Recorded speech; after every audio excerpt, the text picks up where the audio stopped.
此前也有门内排名相近的仙苗遇上，似乎是长老们故意安排，每隔半个时辰来上一场势均力敌的较量。两个人同时落在被阵法加持过的平地上。两位门内执事向前检查两个人手中的玉简，并对两个人言说点到即止的规矩。此前已经有弟子因为斗法太激烈收不住手而误伤同门。待两位执事确认无误，各自退开，李长寿与这位仙灵峰弟子齐齐做了一个道揖。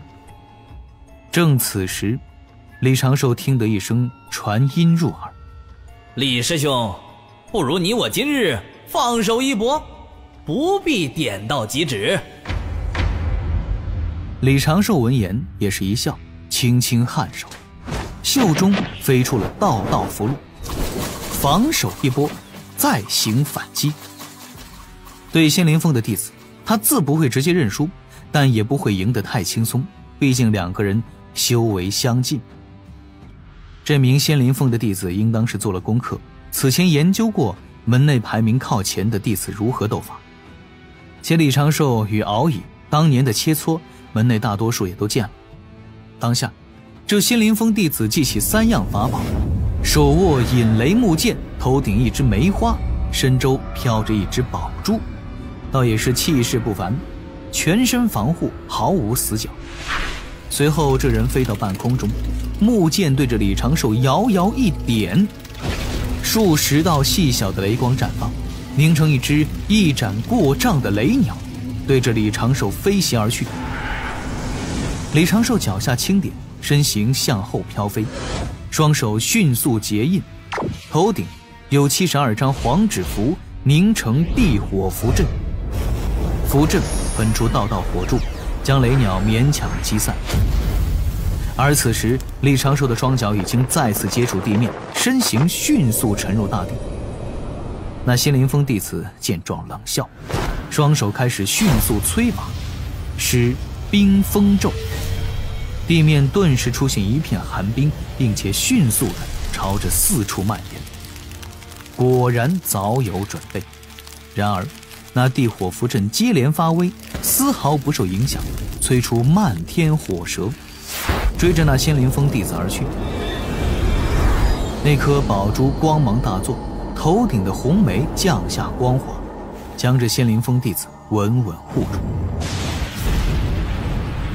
一时之间，火光四溅，雷光闪烁，但李长寿已经无声无息，没了踪迹，脱离了对方的灵视锁定。这一战刚开始，大多数弟子已经看得津津有味，确实是一场归道境炼气士的较量。李长寿躲在地下不急不缓，控制着符阵不断的扰敌。他决定稳一点，跟这个归道境弟子大战一阵，然后再险中取胜。如此激斗片刻，李长寿符阵的符箓已经悄然更换了2波。那仙灵峰弟子身周宝物的宝光开始有些支撑不住了。法宝虽好，但也是要消耗自身的法力才可以维持威能。这人同时记起3样宝物，还找不到李长寿的踪迹，被动陷入了持久战。任谁都能看得出来，李长寿虽然是借土遁之力有些不光彩，但已经是稳操胜券。渐渐的，这仙灵峰弟子面露急色，突然朗声道：怎么，李师兄只会在土中蜷缩？倒是颇有你们小琼峰一贯的风范。不少门人弟子都略微皱眉，觉得这仙灵峰弟子有些失礼。地下的李长寿却是面色丝毫不变，口舌之快又能如何呢？李长寿现在总不至于跟一名归道境的同门计较这些吧，但他也要考虑自己该如何表现才较为合理，毕竟两峰明面上看来也是有恩怨在。于是空中的符箓不知不觉地多了一些，从72张符箓化作了108道符箓，又随之继续增长，渐渐增长到了360周天之数。玉台上，敖乙眉头一挑，这种符阵的威力他体会过，相当不错。360张符箓齐齐发威，漫漫天火滚动，火柱不断砸落。那仙灵峰弟子左挡右支，3样法宝渐渐宝光萎靡，已经是有些支撑不住了。他正想奋力一搏，刚要将宝珠记起，忽然觉得背后火声呼啸，抬头一看，却见上方滚滚天火竟然凝成了一只大脚，当头踩下。这仙灵峰弟子面色一变，全力抵挡，虽然用法力护住了自身，却被一脚凶猛踩下，身形朝着下方迅速跌落。眼看此人就要摔在地上，一旁的门内执事也即将喊出胜者归属。电光火石之间，地面突然冒出来一物，此物头粗下细，周身满是锋锐尖刺，轻易戳破了那层坚冰，探出半尺，对准了上方砸落的身影。狼牙棒，众弟子似曾相识的那杆法器狼牙棒。这名仙灵峰的弟子浑身法力所剩无几，此时已经是无力调运法宝，而那狼牙棒不知道是有心还是无意，刚好对准了他不会受重伤的后臀部位。哎呀呀，血光一战，剑飞3尺啊！同门众弟子齐齐屏住呼吸，周遭一群女弟子遮眼不敢多看。玉台上的敖乙不自觉背后冷汗涔涔。这狼牙棒见血就收，只是给对方少许的惩戒，但是这弟子闷哼一声，躺在地上，鲜血横流，双眼一翻，直接被气昏了过去。李长寿的身影从侧旁缓缓钻出，气息虚浮，显然是法力消耗过多，双手空空，丝毫不见刚才那吓人的法器。李长寿看着地面上的这位对手，皱了皱眉，言道：哎，刚刚只是皮外伤才对，师弟为何昏了过去？还请师叔师伯快去看看。两位已经飞上来的门内执事脸都黑了。为何昏过去了？你说为何昏过去了？很快，两位执事喊出仙灵峰弟子只是气急攻心，并无大碍。李长寿这才是松了一口气。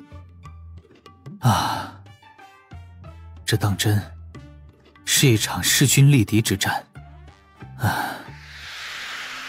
言罢，得了执事的允许，李长寿转身驾云走回自己的座位。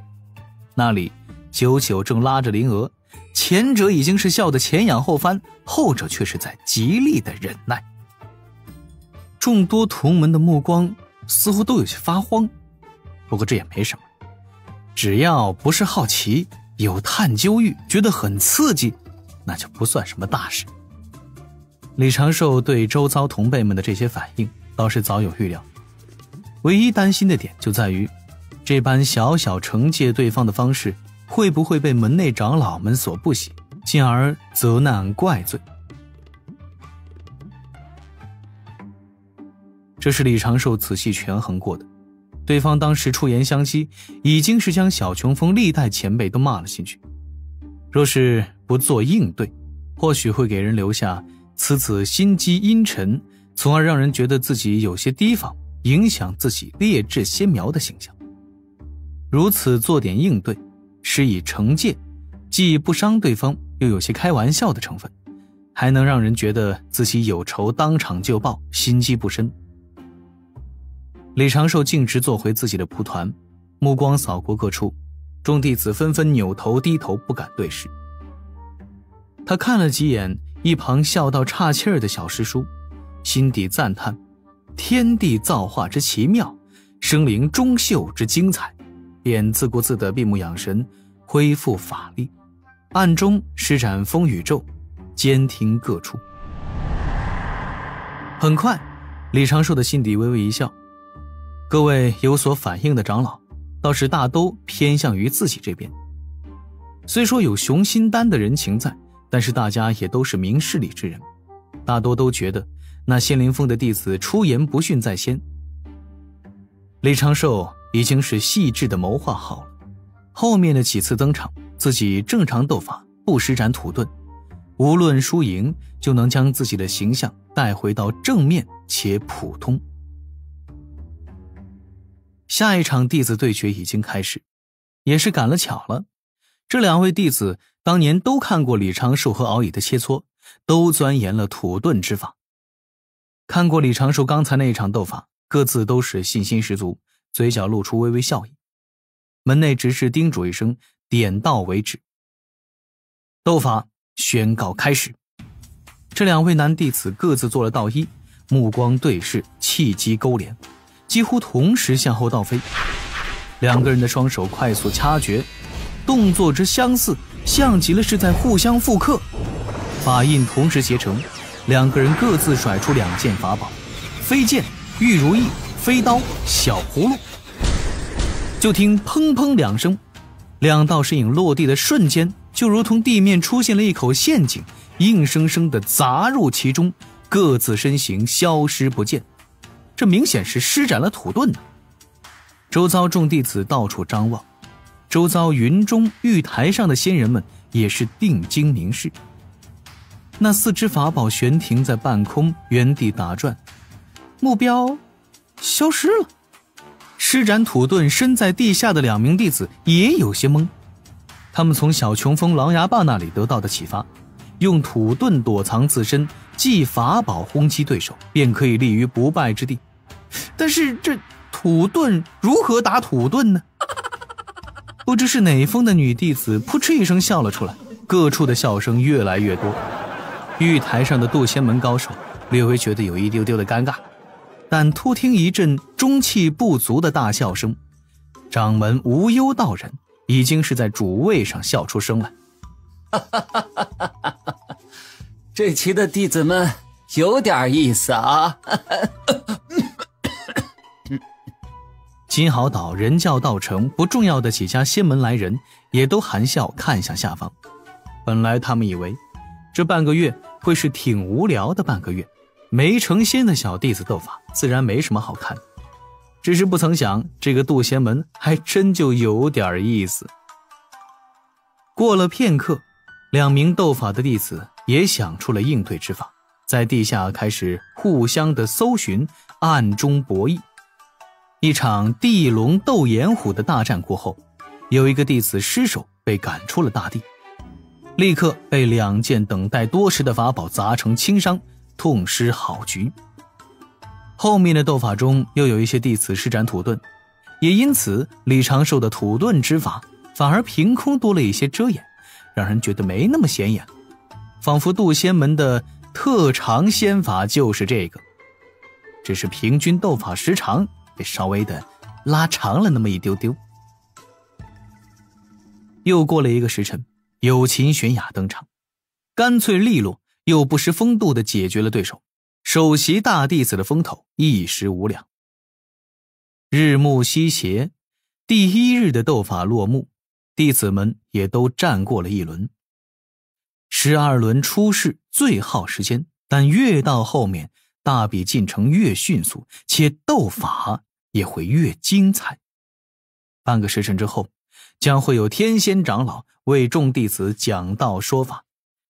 趁着这半个时辰，众弟子也稍作总结。一直在那儿打坐的李长寿突然听到了侧旁传来的诵吟声，久久抱着半壶酒在那儿摇头晃脑。夫东海之西有一东胜神州，东胜神州有一人教道城，曰渡仙门。渡仙门内小琼峰有弟子李长寿，而今归道境，善炼丹，通阵法，有遁术，爱多次之棒。灵娥在旁边笑道：师叔别念了，我师兄要生气了。小长寿？李长寿睁眼看了过来，含笑拿出2瓶糖豆丹，被九九顺手抢走。九九满意的笑了一声，又道：把你那个法宝拿出来给我玩玩呗。只是一杆法器。李长寿随手将狼牙棒抽了出来，递给师叔。现在外客较多，师叔，你可千万别去捉弄人啊。哼，本师叔是那么没谱的人吗？哼，九九翻了个白眼，将狼牙棒扛在肩上，略微得意地挺胸抬头，随后就驾云飞了出去。不多时，远处传来了一声不知道是谁的惨叫。这只斗法利器再回来时，刺尖染着鲜血，众弟子目光触及，尽皆不敢多看呐。果然爽快。九九将狼牙棒还给李长寿，下次再借我玩。李长寿的嘴角略微抽搐了一下，也不敢多问什么，将狼牙棒收起。第一日开讲经文道法的长老便是副掌门众羽上人。这位老道驾云飞到空中，说了几句玄之又玄，可能自己都不明其意的经文，就开始讲人教的教善经，总归是不可能讲无为经中的内容。这一夜，众弟子忍着哈欠听了一夜的讲课，玉台上的那些宾客却早已经回到了渡仙殿中，有酒宴招待，坐而论道，笑而闲谈，颇为欢乐。第二日清晨，众弟子再次精神抖擞，初试第二轮已然开幕。去渡仙殿蹭吃蹭喝玩了半夜的九九，也按时出现在了李长寿和灵娥的身后。小灵娥继续努力，等会儿上台跟昨天一样，不要怕，打哭他们。小长寿，万一遇到女弟子，你可千万别用昨天那招。师叔放心。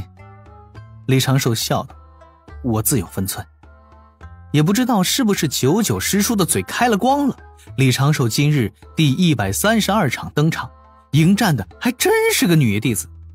今天似乎没有了暗箱操作，长老们没有安排势均力敌之战。这位女弟子不过是反虚境6阶的修为，本身就差了李长寿那么一点点。